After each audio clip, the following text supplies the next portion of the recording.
जैसा वो 40 साल में था, 85 साल की उम्र में भी ये कालेब नाम का व्यक्ति पहाड़ी देश पे जाके जाइंट से लड़के उस देश को जीतता है। ये परमेश्वर ने उसको रिवॉर्ड दिया उसकी हम्बलनेस का। लेकिन कालेब एक बुद्धि का परिचय भी है कि जब उसको यरीहो नगर में भेद लेने के लिए भेजा गया तो कितनी बुद्धिमानी से उसने उस टास्क को, उस वर्क को बहुत ईमानदारी के साथ और भक्ति के साथ उसने पूरा किया।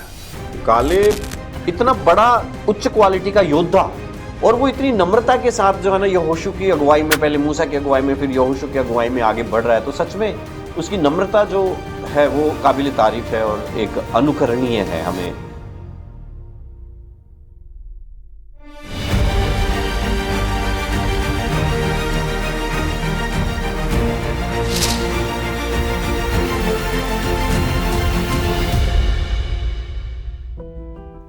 परमेश्वर ने इजरायली लोगों को 40 साल जो है बियाबान के अंदर घुमाया।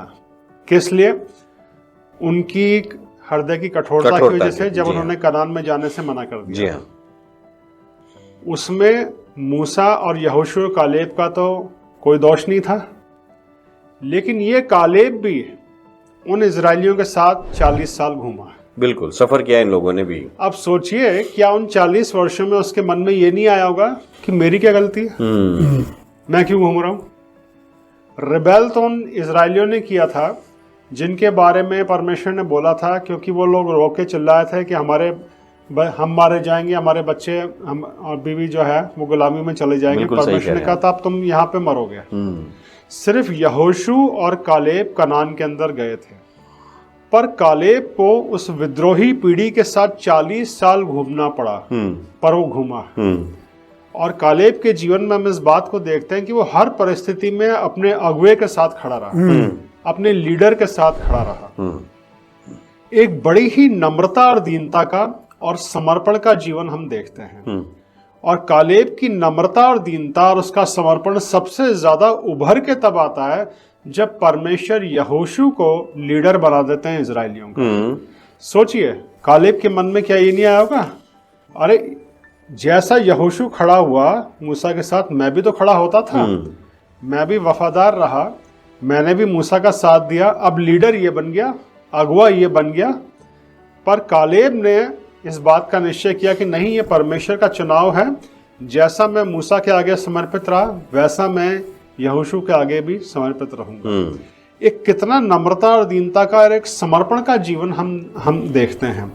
आज सारी कलीसियाओं में, सारे चर्चेज में ऐसे लोगों की आवश्यकता है जिनके अंदर कालेब का आत्मा, आमीन, जो बड़ी ही नम्रता और दीनता से अपने चर्च के अंदर, अपने समाज के अंदर जो है काम कर सकें, अपनी सेवा दे सकें। आपका क्या कहना है? बिल्कुल, कालेब का चरित्र एक बहुत ही समर्पित है। मैं ये कहूं कि एक बहुत इतना बड़ा उच्च क्वालिटी का योद्धा, और वो इतनी नम्रता के साथ जो है ना यहोशू की अगुवाई में, पहले मूसा की अगुवाई में, फिर यहोशू की अगुवाई में आगे बढ़ रहा है, तो सच में उसकी नम्रता जो है वो काबिल तारीफ है और एक अनुकरणीय है हमें। बिल्कुल उसका चरित्र जो है वो नम्रता से कभी भी अलग करके हम नहीं देख सकते उस चीज को। जी भैया। एक जैसे भाई साहब ने काफी विस्तार से कालेब के बारे में बताया, लेकिन परमेश्वर की जो एक छुटकारे की योजना थी, और उसमें जैसे हम लोग विशेष करके यहोशू के नाम को देखते हैं, लेकिन कालेब का नाम बहुत ज़्यादा पाया नहीं जाता। लेकिन कालेब में दो चीज़ जो मैं आपको बोल के उत्साहित करूँगा, एक तो है उसके अंदर एक टीम स्पिरिट के, एक टीम के साथ कैसे काम किया जाता है, और दूसरी बात यह है कि कोऑर्डिनेट कैसे किया जाता है। मूसा के साथ भी था, तब भी उसका बहुत ज़्यादा जिक्र नहीं, और उसके बाद जैसे भाई साहब ने बताया कि उसको लीडर बनाते हैं, लेकिन यहोशू को यहाँ पे वो बड़ी जिम्मेदारी मिल गई मूसा के स्थान पे, लेकिन तब भी वो नम्रता के साथ काम करता रहा। कई बार हमारे जीवन से ये गलती होती है कि जब हमें प्रमुख स्थान मिलता है, जिम्मेदारी मिलती है, हमें एक चेहरा दिखा के काम करते, तब तो बड़े खुश होकर काम करते हैं, लेकिन बिहाइंड द कर्टन यदि हम पीछे थोड़ा सा यदि हमें कर दिया जाए तो हम लोग रुष्ट हो जाते हैं, मन में खिन्न हो जाते हैं। ये शायद नहीं हुआ। वो काम जो हमें मिला है उसको निरंतर करते रहना चाहिए। एक लीडर की और नम्रता की निशानी जो मेरे मन में थी माफ। जी हाँ, और कालेब का जीवन इसके रिवॉर्ड के बारे में भी हमें बताता है। जिस नम्रता और दीनता और समर्पण के साथ कालेब 40 वर्ष विद्रोही पीढ़ी के साथ घूमा, लेकिन अपने अगुवे का वो समर्पित बना रहा। उसने हर हाल में जैसे मूसा का साथ दिया, यहोशू का साथ दिया। इसका रिवॉर्ड कालेब को क्या मिला, ये हमें परमेश्वर के वचन में मिलता है कि यहोशू तो बूढ़ा हो जाता है, पर कालेब 85 वर्ष की उम्र में यहोशू से कहता है, वो अपने लिए एक देश, एक स्थान मांगता है जो पहाड़ी देश था, और उससे कहता है कि मैं उस पहाड़ी देश को जीतूंगा, और वहां पे अनाकवंशी जाइंट्स रहते थे, पर यहोवा मेरी मदद करेगा, मैं उसको ले आऊंगा। और वहां पे वो एक बात यहोशू से कहता है कि जब मैं 40 वर्ष का था, तब जब मूसा ने मेरे को कनान का भेद लेने के लिए भेजा था, तब मेरे अंदर जैसी ताकत थी वैसी ताकत आज भी है। आमीन। What a wonderful blessing. 40 साल के बाद भी उसके शरीर की ताकत कम नहीं हुई। जैसा वो 40 साल में था, 85 साल की उम्र में भी ये कालेब नाम का व्यक्ति पहाड़ी देश पे जाके जाइंट से लड़के उस देश को जीतता है। ये परमेश्वर ने उसको रिवॉर्ड दिया, उसकी हम्बलनेस का, बिल्कुल, उसके समर्पण का, जो वो अपने अगुवे के साथ, लीडर के साथ समर्पित बना रहा। अब इसको मैं थोड़ा सा मेडिकली आप लोगों के सामने एक्सप्लेन करना चाहूंगा। ये बात मुझे एक डॉक्टर ने बताई थी कि हमारा जो बॉडी बढ़ता है वो 35 साल तक बढ़ता है, और हमारी बॉडी के अंदर जो सेल्स होते हैं वो 35 साल तक बढ़ते हैं, और 35 साल के बाद हमारी बॉडी के सेल्स डिके होने लगते हैं, खत्म होने लगते हैं। मेडिकल साइंस इस चीज को बताती है। पर कालेब क्या कहता है कि 40 साल पहले मेरे अंदर जैसी ताकत थी अंदर बाहर आने जाने की, आज भी वैसी ही ताकत है। अब इसको थोड़ा मेडिकल टर्म में हम समझे साइंस के तौर पे, तो कालेब की बॉडी के सेल्स जहां के तहां रुक गए। ओह आमीन। इसीलिए वो कहता है कि 40 साल पहले जैसी ताकत मेरे अंदर थी वैसी ही ताकत आज भी थी। ओह वाह। मिरेकल 40 साल पहले हो गया जब उसने समर्पण दिखाया और अपने अगुवे के प्रति वो वफादार रहा। इसमें एक बहुत बड़ा संदेश है। कई बार परमेश्वर मिरेकल कर देते हैं हमारे जीवन में, हमें एहसास बाद में होता है, हमें पता बाद में चलता है। इसलिए मेरे प्रियो, जीवन की तमाम परिस्थितियों में हमें परमेश्वर के आगे समर्पित रहना है, नम्रता और दीनता से, जैसा कालेब चला परमेश्वर के साथ चलना है। और परमेश्वर ने अगर हमारे ऊपर कोई अगुवा रखा है, अगर आप चर्च के एक मामूली से व्यक्ति हैं, हमेशा अपने अगुवे का साथ दीजिए, अपने अगुवे के लिए प्रार्थना करिए, अपने अगुवे को सपोर्ट कीजिए। कालेब के हियाव के बारे में भी हम देखते हैं, जब पूरी भीड़ मूसा को मारने के लिए पत्थर उठा लेती थी, ये यहोशू और कालेब हमेशा मूसा के साथ खड़े होते थे। बिल्कुल। तो कालेब के हियाव को भी हम देखते हैं, हियाव के साथ क्योंकि वो हमेशा उसने इस बात का ध्यान रखा कि ये परमेश्वर का चुनावा व्यक्ति है, ये परमेश्वर का अभिषेक जन है। आज हर कलीसियाओं में कालेब जैसे लोगों की जरूरत है। मूसा तो सब कोई बनना मांगते हैं, सबको चेयर चाहिए, सबको अगुवाई चाहिए, सबको पोस्ट चाहिए, लेकिन नम्रता और दीनता से कालेब की सबसे ज्यादा नम्रता में तब दिखाई देती है जब परमेश्वर यहोशू का अगुवा बनाता है। वो तब भी अपने समर्पित भाव में रहता है, वो तब भी नम्रता और दीनता से, जैसा वो मूसा की अगुवाई में रहा, वो यहोशू की अगुवाई में भी रहने के लिए तैयार है।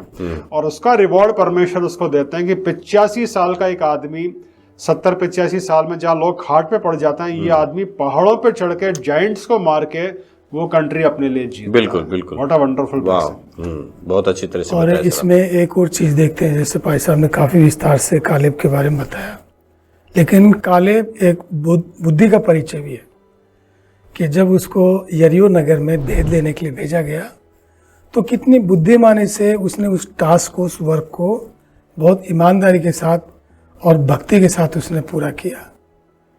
और कई बार हमें ऐसे काम मिलते हैं, जैसे उसको अधीनता में रहने का कार्य मिला। जब तक हम लोग, प्रभु का वचन कहता है कि उसके हाथ के नीचे, पतरस में हम लोग देखते हैं पहले पतरस में, कि उसके हाथ के नीचे दीनता से बने रहो, वो अपने समय पे शिरोमणि करेगा। ये भाई साहब ने बताया कि अंत में उसको रिवार्ड मिला, हम सबको रिवार्ड मिलेगा, लेकिन शायद वो परीक्षा, शायद वो दौर, और शायद उस चीज से हमें गुजरना पड़ेगा जिससे परमेश्वर एक जिम्मेदारी देता है, उससे हमें गुजरना चाहिए। और मैं समझता हूँ बड़ी नम्रता के साथ और दीनता के साथ जो कार्य मिला है अपने लीडर के साथ रहते हुए, जो भी काम मिले, काम छोटा बड़ा नहीं होता। कई बार हम लोग उसको क्लासिफाइड कर देते हैं कि मुझे ये काम क्यों नहीं दिया गया। आपको जो भी काम मिले, आपको कोई अप्रिशिएट करे या ना करे, लेकिन आप अपने काम को करते जाइए। अंत में आपको रिवार्ड मिलेगा, और रिवार्ड किसी इंसान की ओर से नहीं, लेकिन परमेश्वर की ओर से मिलता है। आमीन। हर एक के जीवन में परमेश्वर ने एक काम को रखा हुआ है, गोल रखा हुआ है। परमेश्वर के उद्देश्य जो हमारे जीवन के लिए हैं, वो जानना और पहचानना और उनके अनुसार काम करना एक बहुत बड़ी बात है। और ये हर एक विश्वासी के जीवन में, हर एक पासबान के जीवन में होना चाहिए। आपके और मेरे एक इस संसार में होने का एक उद्देश्य है। कालेब को अच्छे से पता था मेरा क्या उद्देश्य है। इज़राइल को परमेश्वर ने एक टास्क दिया था, एक गोल था उनके पास कि आपको उस देश में जाकर के बसना है। और कालेब उस बात को समझ गया था कि परमेश्वर ने कहा है तो ये होगा, और वो उसके लिए मेंटली, शारीरिक रूप से, हर प्रकार से तैयार था। और इस कारण से वो जो बल उसके जीवन में 40 साल की उम्र में था, वो उसके बुढ़ापे तक बना रहा, क्योंकि वो टास्क पूरा नहीं हुआ था। उसको उस बल की जरूरत पड़ने वाली थी। मैंने और भी इस बारे में जब मैं सोच रहा था, तो सारा के जीवन में भी हम देखते हैं, अब्राहम और सारा जब बूढ़े हो गए थे तो भी उनके अंदर वही ताकत परमेश्वर ने दी ताकि वो उस टास्क को पूरा कर सके, ताकि परमेश्वर उस चीज को उनके लाइफ में पूरा कर सके। और वहां पे सारा तो बिल्कुल कहती है कि क्या वो वो आनंद मेरी लाइफ में फिर आएगा क्या? परमेश्वर ने उस आनंद को 90 साल की सारा को दिया। मैं भी देखता हूं कि बहुत सारी बातें इस प्रकार की परमेश्वर ने की हैं। एक और चीज मेरे जहन में आ रही है, परमेश्वर अगर हारून की छड़ी से फूल लगा सकता है तो अपना उद्देश्य हमारे जीवन से पूरा करने के लिए वो बल हमारे जीवन में 80 साल तक क्यों नहीं रख पाएगा? आमीन। जो छड़ी तोड़ दी गई, आप सोचो उसके जड़ नहीं है, वो अपने पेड़ से अलग कर दिए, फिर भी उसके फूल आ रहे हैं। मैं कालेब को वही छड़ी के रूप में देख रहा था जब आप वर्णन कर रहे थे कि उसके फूल क्यों नहीं आएंगे। जी हाँ, बिल्कुल सही है। और कालेब के चरित्र के द्वारा, कालेब के जीवन के द्वारा खास तौर पे मैं जवान बच्चों को इनकरेज करना चाहूँगा, जो जवान बच्चे हमारी कलीसिया में पाए जाते हैं, कि कालेब के समान आत्मा रखें। पूरे समर्पण भाव से जो भी काम आपको दे दिया जाता है, चाहे वो सफाई करने का काम हो, चाहे वो छोटा काम हो, चाहे वो बड़ा काम हो, लेकिन नम्रता और दीनता से काम करते रहें, जैसा कालेब के साथ हुआ। हो सकता है मिरेकल आपकी बॉडी में शुरू हो गया हो, हीलिंग आपको कंप्लीट मिल गई हो, सामर्थ आपको मिल गई हो, लेकिन रियलाइज आपको बाद में हो कि अरे मेरा तो ताकत अभी भी बनी हुई है। अगर आप बूढ़े होने तक जवान बने रहना चाहते हैं तो कालेब का जीवन जियो। आमीन, हालेलुया। उसमें एक और चीज है कि कई बार हम लोग जो रिस्क है ना, रिस्क टेकर, यरियो में कुछ भी हो सकता था। यरियो एक प्रोटेक्टेड सिटी थी, और तो जब उसको भेजा गया भेद लेने के लिए, तो हो सकता है उसके मन में अपने डर होंगे, लेकिन वो गया। तो इसमें हम लोग क्रमबद्ध कई तरीके से देखते हैं कि लीडर के अधीन रहना, और जो लीडर के द्वारा बोला तो उसको करना, और एक और चीज़ देते हैं बुद्धिमानी से करना। लेकिन एक और चीज़ हम खास बात देखते हैं, रिस्क लेना।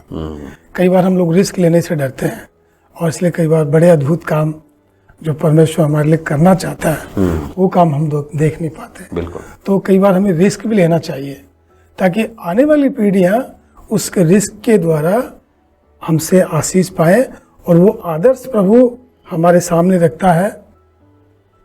बिल्कुल। रेवरेंड साहब, आपने शुरू में जैसे बताया कि कालेब और यहोशू के बारे में, कि यहोशू तो ठीक है लीडर बन गया, लेकिन कालेब को तो लीडरशिप नहीं मिला।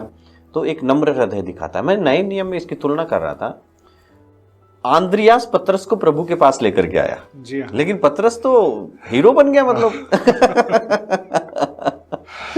जी हाँ। लेकिन आंद्रियास के मन में एक बार भी ऐसा नहीं आया कि यार मैं तो इसको लेके आया था, मैंने तो इंट्रोड्यूस कराया। अरे पहले कुछ नहीं था, मछलियां पकड़ते ढोलता था, मैं लेकर के आया था इसको यीशु मसीह के पास। ऐसा कुछ भी आंद्रियास ने नहीं कहा। तो वही स्पिरिट मैं वहां पे भी देख रहा हूँ। जी हाँ, जी हाँ, जी हाँ। बहुत ही एक हम्बल स्पिरिट, बिल्कुल समर्पण की स्पिरिट, और मैं कहूँगा परमेश्वर के चुनाव का आदर करने वाला आत्मा। आमीन, आमीन। परमेश्वर ने मूसा को चुना तो इसने आदर किया, परमेश्वर ने यहोशू को चुना तो कालेब ने आदर किया।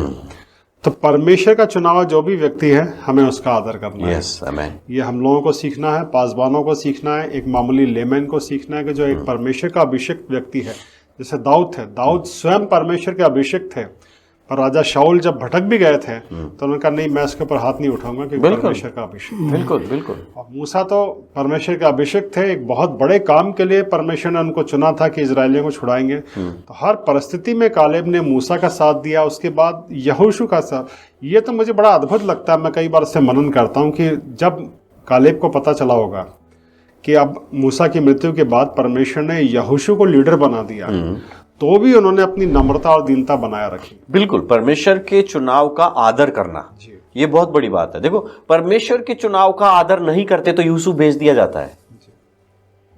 बहुत सही कहा आपने। यस। अगर उसके भाई भी परमेश्वर के चुनाव का आदर करते तो शायद बेचने की नौबत नहीं आती और ये कहानी कहीं किसी और तरीके से लिखी जाती। जी। ये कहानी बदल जाती सर। सो ये एक बहुत बड़ी बात आपने बताई कि समय के हिसाब से हमें ये समझना पड़ेगा, ये जानना पड़ेगा कि अभिषेक कहां है, चुनाव कहां है।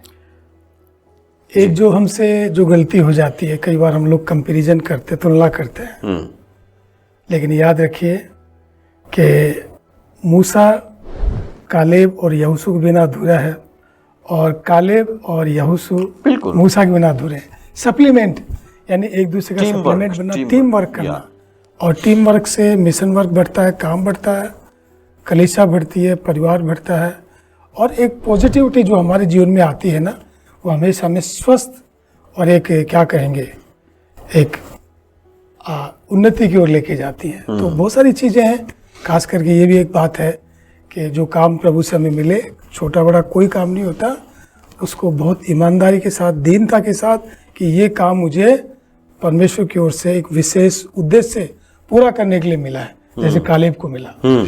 बिल्कुल। इसमें एक चीज और भी है कि देखो, मूसा ने परमेश्वर से बातें किया, परमेश्वर ने मूसा से बातें किया, और वो बाइबल हमें बताती है कि बहुत ही भयानक शब्द था। बिजली कड़क रही थी और बादल थे और काली अंधियारी थी और वो गड़गड़ाहट की आवाज जो लोग सहन नहीं कर पाए थे, लेकिन वो आवाज परमेश्वर की थी। लोगों ने बोला कि अब हमसे ये आवाज बात नहीं करनी चाहिए, लेकिन क्या लोगों ने सोचा कि कालेब और यहोशू भी क्या इस बात को सहमत है क्या कि उन्हें भी ये आवाज नहीं चाहिए? लेकिन मैं ऐसा सोचता हूं कि यहोशू को और कालेब को आवाज चाहिए थी। जी हाँ, बिल्कुल सही कहा। लेकिन फिर भी उन्होंने लोगों का आदर किया और वो आवाज सुनने के लिए, वो भी मना करने के लिए वो भी उनके साथ रहे। लेकिन बाइबल हमें बताती है कि यहोशू एक भक्ति में जीने वाला इंसान था, कालेब एक भक्ति में जीने वाला इंसान था। एक और चीज जो मुझे, जिसके ऊपर हम अगर हम मनन करें कि कालेब के अंदर ये नम्रता कहाँ से आई। पवित्र बाइबल बताती है कि परमेश्वर ने स्वयं मूसा के बारे में गवाही दी थी कि पृथ्वी का सबसे नम्र व्यक्ति है। जब उसकी बहन ने उसके खिलाफ कुड़कुड़ाया था तो परमेश्वर ने यह तो डांटा था कि तुम मेरे चुने हुए के खिलाफ बोलने से क्यों नहीं डरे। वहां परमेश्वर एक गवाही भी देते हैं मूसा की कि ये सबसे नम्र व्यक्ति है। तो कालेब ने अपने लीडर को जो फॉलो किया, तो कालेब ने देखा कि ये मेरा जो लीडर है ये बड़ा हम्बल है। तो वो हम्बलनेस, वो आत्मा मूसा से कालेब के अंदर ट्रांसफर हुआ। बिल्कुल। तो इसमें भी एक बड़ा संदेश है, जवानों के लिए संदेश है, चर्च के हर एक मेंबर के लिए संदेश है ना। अगर आप अपने पासबान के जैसा बनना चाहते हैं, अगर आप किसी बड़े प्रचारक के जैसा बनना चाहते हैं, तो उसकी इस क्वालिटी को फॉलो करिए, उससे जलिए मत, उसको गिराने की कोशिश मत करिए, उस क्वालिटी को फॉलो कीजिए, उस क्वालिटी को फॉलो कीजिए, उस हम्बलनेस को फॉलो कीजिए, उस आत्मिक गुण का आप पीछा करिए और परमेश्वर से प्रार्थना करिए, तो परमेश्वर वो गुण आपके अंदर भी। आमीन, आमीन, आमीन। कालेब के बारे में ज़्यादा जानकारी नहीं है, लेकिन फिर भी उसके घराने के बारे में कुछ लिखा हुआ है। उसके दादा का नाम और उसके पिताजी का नाम लिखा हुआ है, लेकिन उसके बेटी का और दामाद का भी चित्रण बहुत ही सुंदर तरीके से किया गया है ना। इसके बारे में बताइए सर, क्या बताना चाहेंगे? जी हाँ, बेटी और दामाद के बारे में तो हमें एक सांसारिक वर्णन ही मिलता है। जी हाँ, मैं जब उस चीज को पढ़ रहा था सर, अक्सा के बारे में पढ़ रहा था, अक्सा को अपने पापा पे इतना विश्वास था कि मेरे पापा मुझे मना नहीं करेंगे अच्छा। किसी भी बात के लिए। और देखो, बच्चों का हक होता है पापा से मांगने का। अभी मैं अगर दुनिया के तरीके से सोचूं तो अक्सा ऐसा सोच सकती थी कि नहीं, मेरे पापा तो 85 साल के हो गए यार, बड़ी मुश्किल से तो उन्होंने जीत के लिया है, छोड़ो अपन लाइफ में एडजस्ट कर लेंगे, क्यों चाहिए हमें एक और कुआं, रहने दो ना। लेकिन फिर भी उसने बोला मेरे पापा करेंगे, मेरे लिए कर सकते हैं, मैंने देखा है उनकी ताकत को, मैंने देखा है उनके बल को, मैंने देखा है उनके दिल को। ये बहुत अच्छी मुझे लगा ये बात। अक्सा का मांगना, हो सकता है हम शारीरिक रीति से देखें, लेकिन कालेब का देना, मैं उसमें आत्मिकता को पाता हूं सर। जी हाँ, बहुत सही। जी हाँ, वहां पे भी कालेब का एक अच्छा हृदय हम देखते हैं। जी, बिल्कुल। क्योंकि वो नम्र व्यक्ति था, तो उसने बड़ी खुशी खुशी अपनी बेटी और दामाद को प्रेजेंट दिया। बिल्कुल। और ये अगुओं के लिए है जी कि बच्चों को जो उनको डिजायर हो वो देना चाहिए। जी हम कई बार सोचते क्यों चाहिए तेरे को, क्या चाहिए तेरे को, ये और सब तो नहीं दे रहे हैं, अभी शादी कर दिया, जाओ अपने घर पे कमाओ खाओ, मेरा कुआं के पीछे क्यों पड़ी हो। लेकिन एक पापा का हृदय अपने बच्चों के लिए कैसा होता है, ये कालेब के अंदर मैंने देखा। सो कालेब न सिर्फ आत्मिक रूप से, लेकिन अपने परिवार में, समाज में भी उसका अच्छा नाम था। तो मैं इस बात को अलग अलग नहीं कर सकते, हम एक जगह रखेंगे कि अगर कोई प्रभु में ईमानदारी से सही तरीके से चल रहा है तो उसका समाज में भी अच्छा नाम होता है और रिश्तेदारी भी वो अच्छे से निभाता है। मैं यहां पे कंट्रोवर्सी क्या देखता हूं कि जो लोग प्रभु में अच्छा काम कर रहे हैं वो रिश्तेदारी में फेल हो जाते हैं। लेकिन ये कैसा एक इंसान है जो प्रभु में भी आगे बढ़ रहा है, नम्रता से आगे बढ़ रहा है, अपने लीडर्स को साथ बढ़ रहा है, लेकिन अपने परिवार को भी साथ लेकर के चल रहा है। ये बहुत बड़ी बात है। एक बड़ा अच्छा और उत्तम चरित्र हम देखते हैं और परमेश्वर का धन्यवाद करते हैं। एक बहुत अच्छी चर्चा आज यहाँ पे हुई और जितने भी दर्शक लोग हैं, आप लोगों ने जरूर इसका फायदा उठाया होगा। और मेरी विशेष प्रार्थना है जवान बच्चों के लिए कि हर कलीसिया के अंदर परमेश्वर जवान बच्चों के अंदर कालेब वाला आत्मा दे, जो बड़ी नम्रता और दीनता से जो भी काम उनको दिया जाता है खुशी खुशी करें और हमेशा अपने अगुवे के साथ खड़े रहें। परमेश्वर आपको बहुतायत से आशीष दे।